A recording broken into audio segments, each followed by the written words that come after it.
My house burned to the ground, along with almost every penny I had. There was even some trouble with the cops, but Eddie took care of that. And since I didn't have any insurance, I had to live in this shithole of an apartment till I could get back on my feet. At least I managed to save Leo. He disappeared without a trace. I doubt Frank Vinci even knew where he went. And even though Henry failed to deliver on the contract, Eddie still brought him in when he heard Leo had skipped town. Me and Joe had a new partner.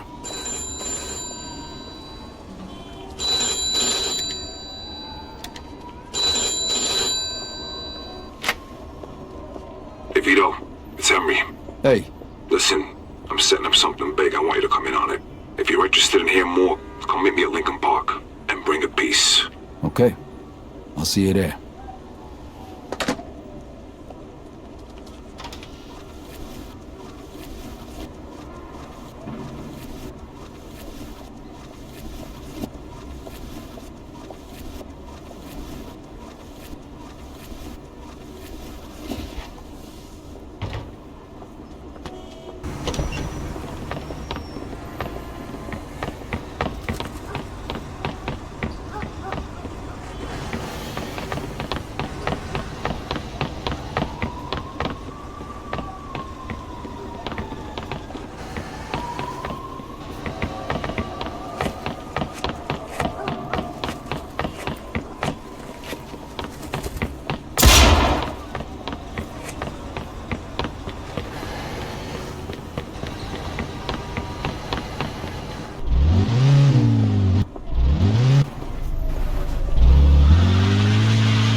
Mr. Scaletta, always good to see you, huh?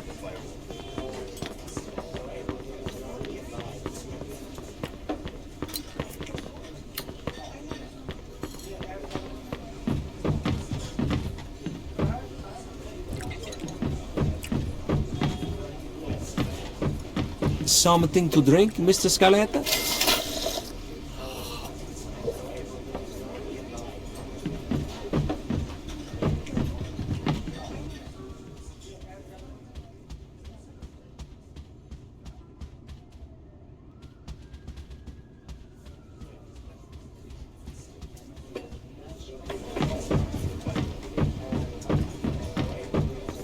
Always a pleasure, Mr. Scaletta.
comes. Hey! What's up? Hey, Vito. Take a seat. Alright, listen. I've been doing some research into Carlo's business. So, the only reason he had Clemente killed was because he was selling dope too, and he was stealing his customers. Now he just needs to get rid of one last obstacle. The one guy who could fuck things up and ruin his plan to become the main supplier for the whole city. Frank Vinci. Where'd you get all this? I talked to a few people I trust. Okay, so what does this have to do with us?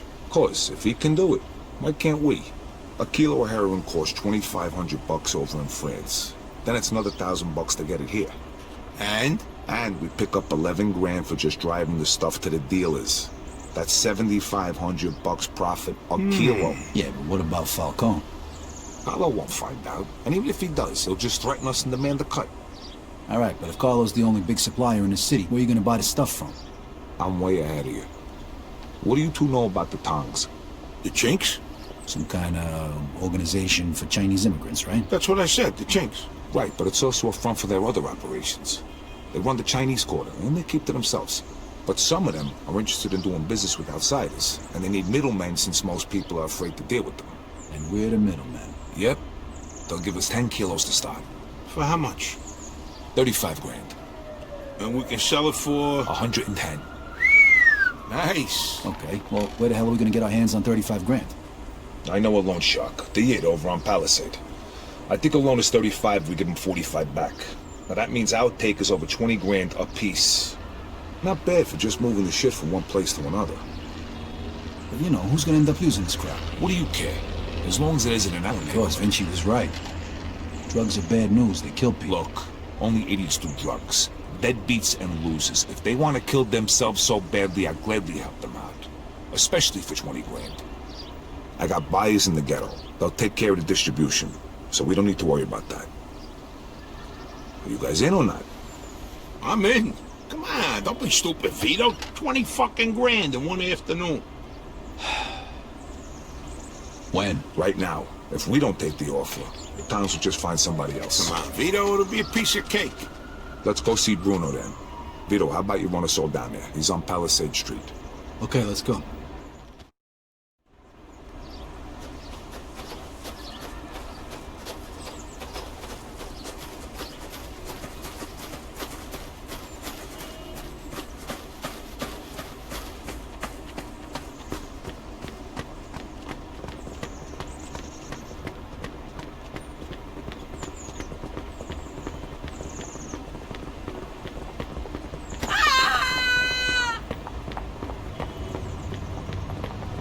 My mistake, sir.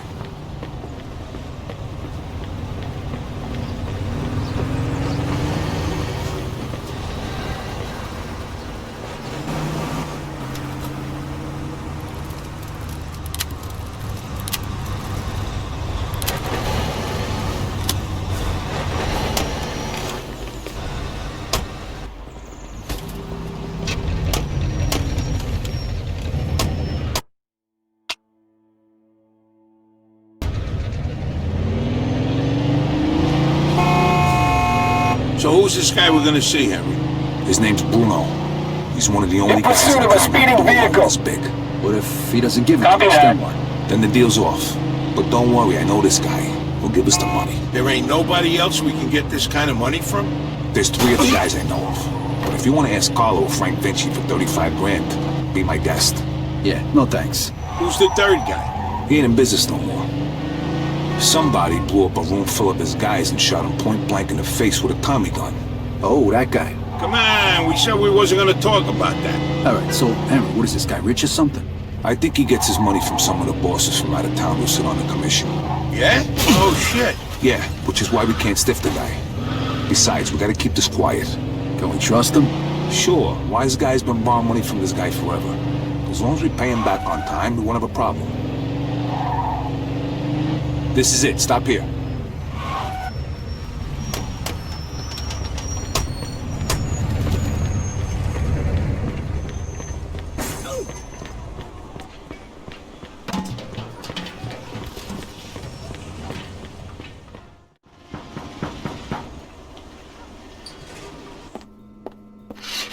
Hi, fellas. We're here to see Bruno.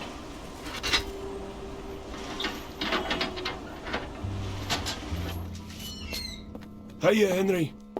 If you got guns on yous, put them down there. I gotta search yous.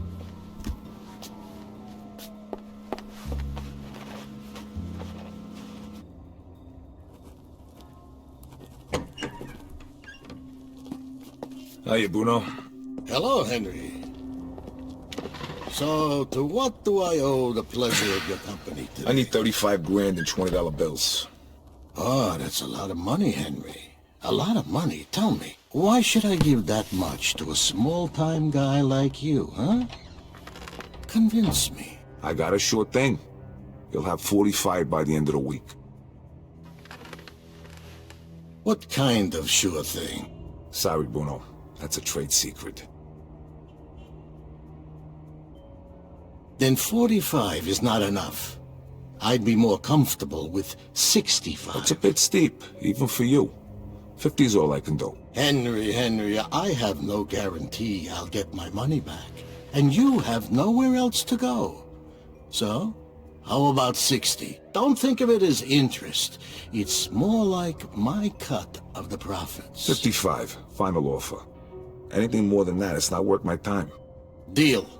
I'll give you $35,000 today, and you'll give me $55,000 by Friday. If you don't pay it back by then, the debt goes up by $10,000 every week. You'll get it by Friday. Okay.